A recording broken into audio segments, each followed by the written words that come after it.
안녕하세요.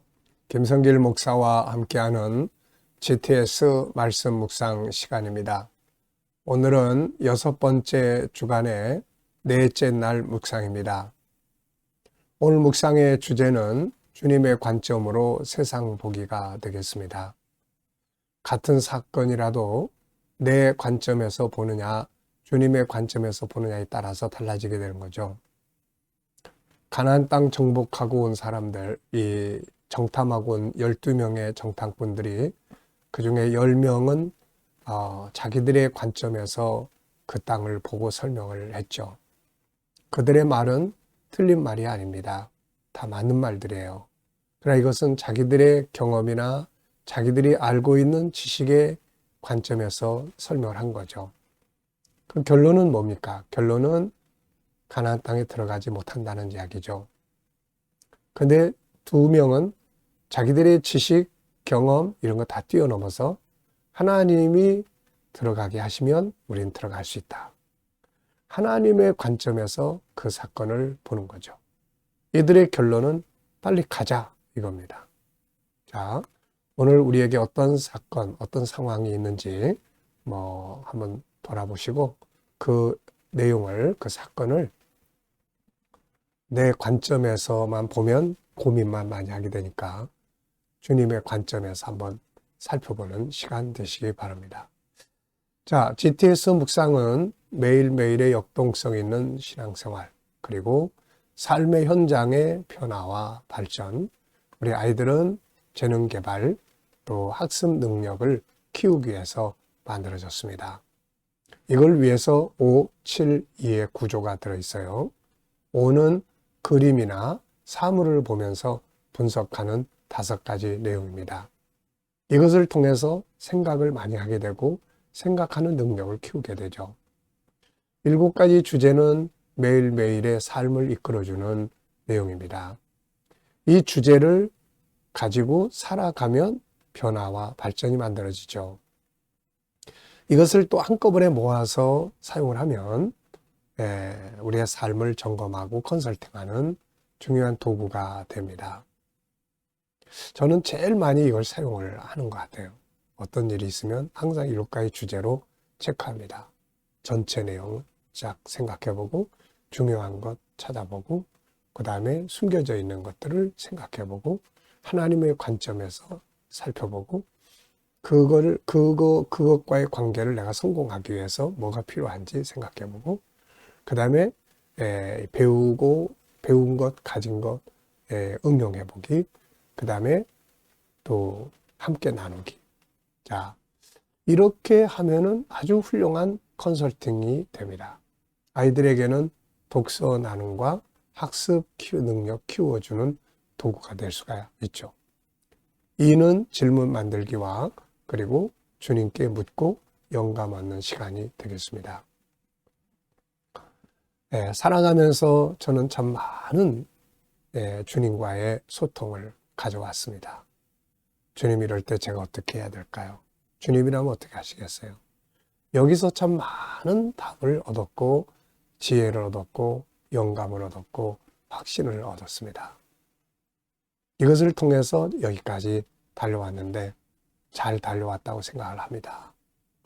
내 생각을 가지고는 그만두려고 할 때가 여러 번 있었는데 주님 이럴 때 제가 어떻게 해야 될까요? 그러면 그분은 다시 이렇게 세워주시고 그분 덕분에 제가 포기하지 않고 여기까지 온 거거든요.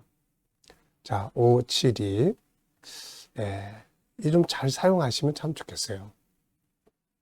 자, 오늘도 그림 분석부터 시작을 하겠습니다. 자, 오늘 그림은 어떤 사람이 지금 보따리 3개를 부둥켜 안고 있습니다. 근데 뭔가 좀 생각이 많아요. 이 보따리 속에 뭐가 들어있을까? 근데 하나 툭 튀어나온 거 보니까 이게 동전인 것 같고 이 자루가 돈자루, 보물자루가 아닐까 싶어요. 자, 저는 제목을 나의 보물은 뭔가 이렇게 좀 생각을 해봤습니다. 보물이라는 것, 소중한 내 재산이죠. 내가 중요하게 여기는 재산, 소중한 재산은 뭔가? 이걸 좀 많이 생각을 해봤는데요. 저는 6가지를 정리를 해봤습니다. 내 보물. 뭐 순서를 뭐 꼭 정하기보다는 이렇게 6가지가 저에게는 참 소중한 보물이다. 이렇게 생각을 합니다. 자, 하나는 주님과의 소통입니다. 영적인 관계죠. 사실 이 주님과의 영적 관계가 강해지면 이 세상을 사는데 그렇게 힘들지가 않아요. 근데 주님과의 관계가 좀 약해지면 세상 사는 게 굉장히 무겁습니다, 이게. 그래서 주님과의 관계는 우리가 진짜 중요한 보물이고, 또 하나는 저는 이제 컨텐츠라고 생각을 해요. 하나님이 저한테 주신 컨텐츠, 이 복음의 컨텐츠, 정체성, 제자훈련, 또 G7, 사람에 대한 내용, 그리고 GTS, 네, 이런 것들은 저에게는 굉장히 소중한 보물들이에요. 왜냐하면 이거 가지고 일했고, 앞으로도 이거 가지고 일을 하게 되고, 이거 가지고 참 많은 것들을 할 수가 있으니까요. 컨텐츠의 보물. 그 다음에 이제 건강이죠.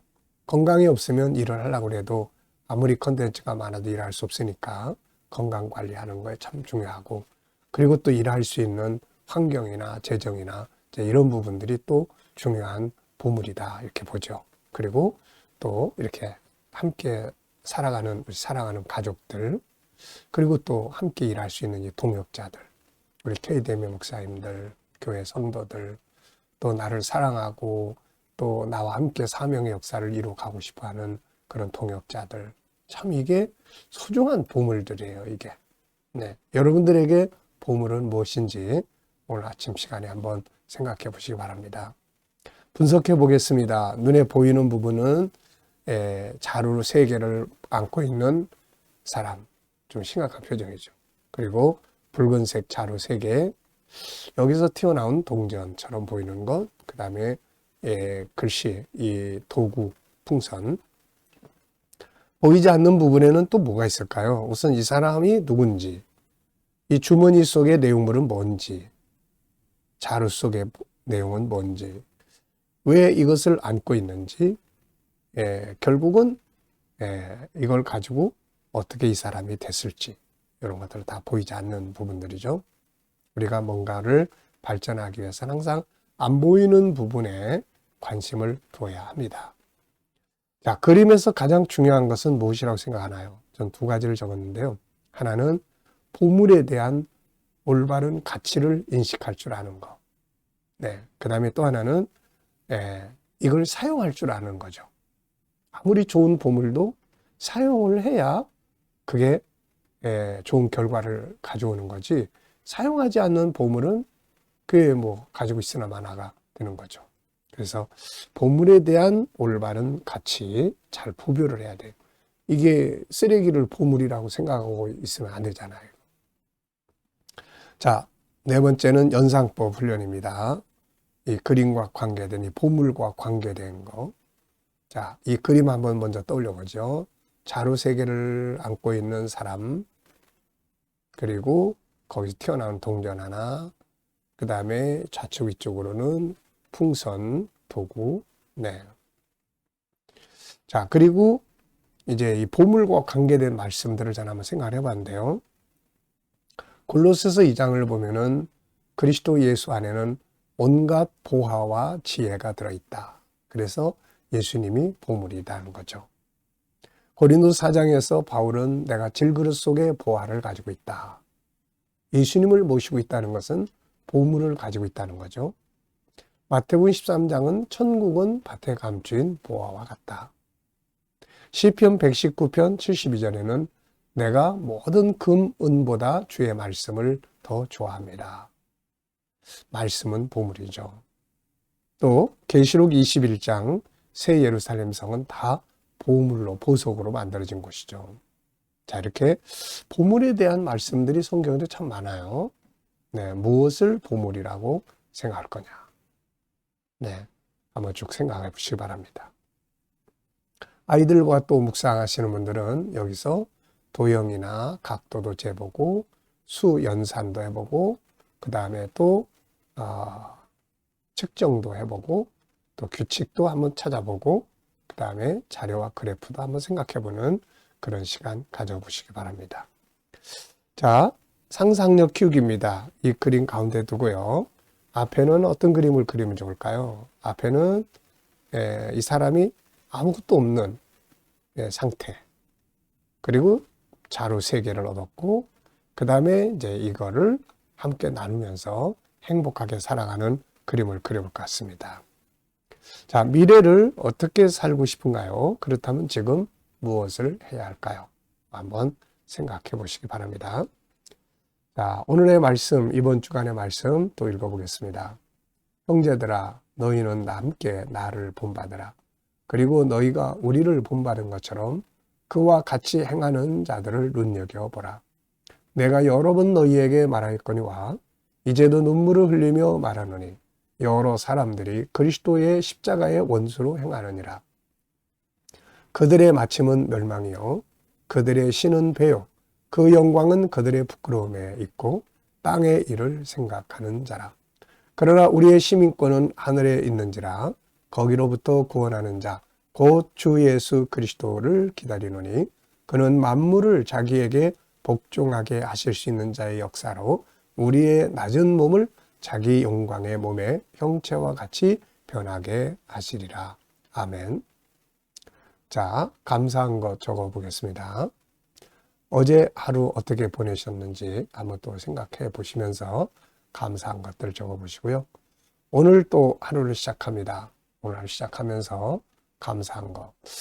저는 하루 시작하면서 감사한 것들을 쭉 보면은 일단 새벽에 하나님 앞에 기도해야 하는 부분부터 다 이런 거 할 수 있다는 게 참 감사하고 또 묵상 또 건강하게 또 하루 시작하는 것도 다 감사한 일들이죠.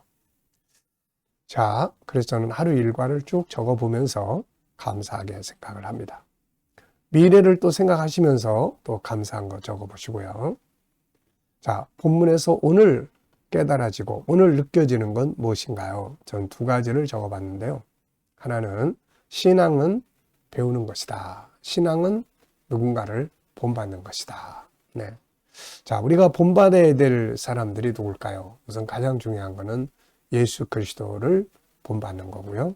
또 하나는 사도 바울 같은 인물들, 그리고 또 믿음의 사람들, 야곱 같은 사람들, 저는 참 좋아합니다. 야곱의 그 침노의 정신, 또 요셉의 그런 수용의 정신, 네, 다니엘의 그런 그 어떤 정체성에 대한 정신, 이런 게 참 좋아요. 이런 게.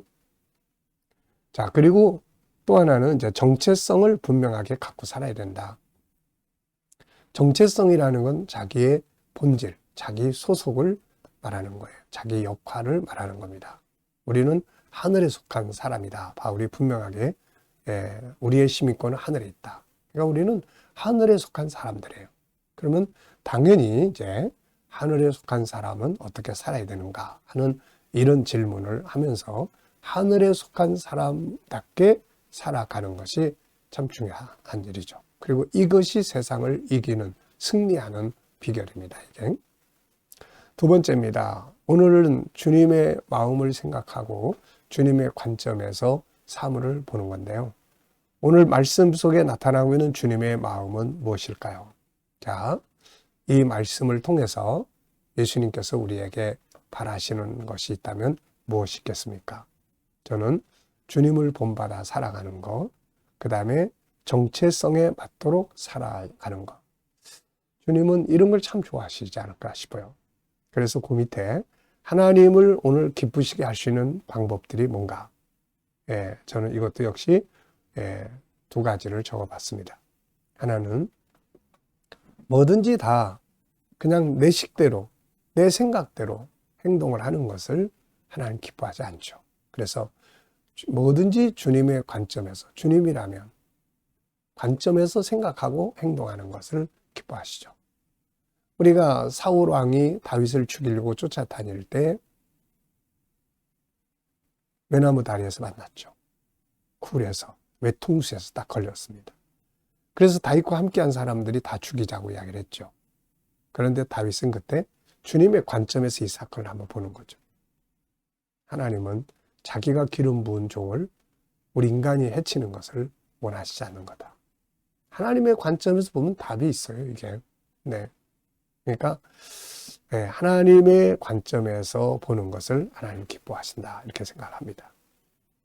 그리고 또, 정체성에 맞게, 하늘의 사람답게, 자기 정체성을 생각하면서, 그래도 내가 하나님의 사람인데, 하늘의 백성인데, 하늘의 사람인데, 이렇게 살면 되나 하는 자기 정체성에 맞게 살아가면 하나님이 기뻐하시리라 생각합니다. 자, 오늘의 주제 연습하는 시간입니다. 하나님의 관점으로 나의 삶을 살펴보는 거예요. 나의 삶, 업무나 공부, 환경, 문제, 비전, 관계 등에서 한 가지 선택해서 주님의 관점으로 생각해 보는 것입니다. 인간관계에 안 좋은 관계가 있다면 주님은 어떻게 생각하실까 한번 생각해 보시고요. 저는 비전에 대해서 생각을 해봤습니다. 비전. 제가 가지고 있는 미래 비전들. 때로는 이게 아직 현실화되지 않은 것들도 있기 때문에 될까 안 될까 이런 생각하다 보면 걱정도 되지만은, 그러나 주님의 관점에서 보면 항상 저는 에베소 3장 20절 야 네가 구하는 것이나 생각하는 것보다 더욱 넘치도록 하나님이 역사하실 거야. 이 말씀이 딱 생각이 나면은 소망이 생기고 담대해지고 그렇죠.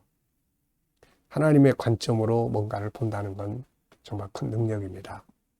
질문 만들어 보겠습니다. 19절입니다. 그들의 마침은 멸망이요 그들의 신은 배요 그 영광은 그들의 부끄러움에 있고 땅의 일을 생각하는 자라. 자, 저는 이걸 보면서 이런 질문이 생각이 났어요. 신앙의 본질은 무엇인가? 제가 가족들이 사고만 나서 세상 떠나고 그 과정에서 방황하고 있을 때 저를 건져내줬던 질문이 바로 이 질문이었어요. 예수 믿고 복받고 잘 사는 것, 여기에만 초점이 맞춰져 있었던 신앙은 그 고난에 대한 답이 되지 못했습니다. 고난이 왔을 때 이 땅에서의 복은 답이 되지 못하고 다 허물어졌죠. 그래서 방황하게 되었고 그 속에서 이 질문을 하나님 저에게 주셨어요. 기독교의 본질은 무엇인가? 그래서 이거를 찾다가 만난 것이 바로 천국이었고 여기서 천국운동이 탄생을 했고 KDM이라는 단체도 만들어지게 됐던 거죠. 자, 신앙의 본질은 무엇입니까? 오늘 바울은 우리에게 신앙의 본질은 하늘에 있는 것이다 라고 이야기해 주는 거죠. 자, 오늘도 우리가 땅의 것 때문에 속상하신 분들이 계시면 하늘의 것에 대한 믿음으로 위로를 받기 바랍니다. 자, 이 시간 주님과 소통하면서 영감 얻는 시간입니다. 자, 눈 감으시고요. 오늘 본문 한번 쭉 떠올려 보시고 7가지 주제도 한번 쭉 복습해 보시면서 떠올려 보시고요. 그리고 오늘 삶의 현장을 하나하나 떠올려 보시면서 주님께 물으십시오. 주님이라면 어떻게 하시겠나요? 이 사람을 오늘 만날 때 어떤 말을 하면 좋을까요? 이 문제를 해결할 때 주님, 어떤 말씀을 제가 활용을 하면 좋을까요? 그리고 기다려 보시면 주님이 주시는 영감이 떠오릅니다. 때로는 지혜도 주시고 말씀도 떠오르게 하시고 어떤 확신도 주시고 또 감동도 주시고요. 자, 오늘도 주님 주시는 영감을 가지고 행복하시고 승리 하루 만드시기 바랍니다. 기도하고 마치겠습니다. 주님 감사합니다. 오늘도 묵상으로 하루를 시작합니다. 함께하는 모든 이들에게 가정, 직장, 사업장에 형통함을 주시고 치료받는 교우들에게는 치유의 능력이 함께 역사해 주시고 일터를 구하는 자들에게 좋은 일터들이 예비될 수 있게 하여 주시고 어려운 문제를 안고 기도하는 성도들에게 감당할 힘과 합력하여 선을 이루는 은혜가 있게 해 주시옵소서. 오늘도 이 나라와 민족을 혼란 가운데서 지켜 보호해 주시고 이 나라가 더욱 성장하고 발전하는 나라, 선교하고 거룩한 나라가 되게 해 주옵소서. 오늘도 세계 곳곳에서 복음을 위해 수고하시는 선교사님들과 저들의 사역 가운데 은혜 베풀어 주시고 함께하여 주옵소서. 오늘도 GTS 묵상 또 많은 사람들에게 공급되고 다음 세대를 양육하기 위해서 좋은 프로그램으로 사용되게 하여 주시옵소서. KDM 훈련을 통해서 천국 복음이 더욱더 온 세계에 전파되도록 인도해 주시옵소서. 감사하며 예수님의 이름으로 기도하옵나이다. 아멘.